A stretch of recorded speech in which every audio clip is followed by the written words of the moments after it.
Welcome to SKU Science. In this video, we'll walk you through how to upload your file when the dates are located in the header row. Before we start, keep in mind, the parameters we set here are only required for the first upload of a new dataset. First, the time bucket defines the time interval between two periods of forecast. Next, upload your file. In this example, the wizard has automatically detected that the dates are placed in the header row. Your sales or demand history columns will be highlighted in green.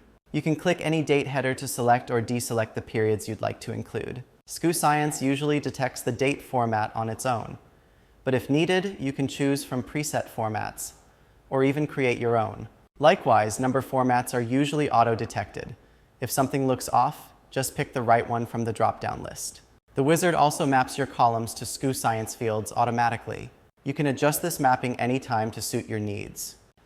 To better organize your data, you can add custom fields, for example, customer or family.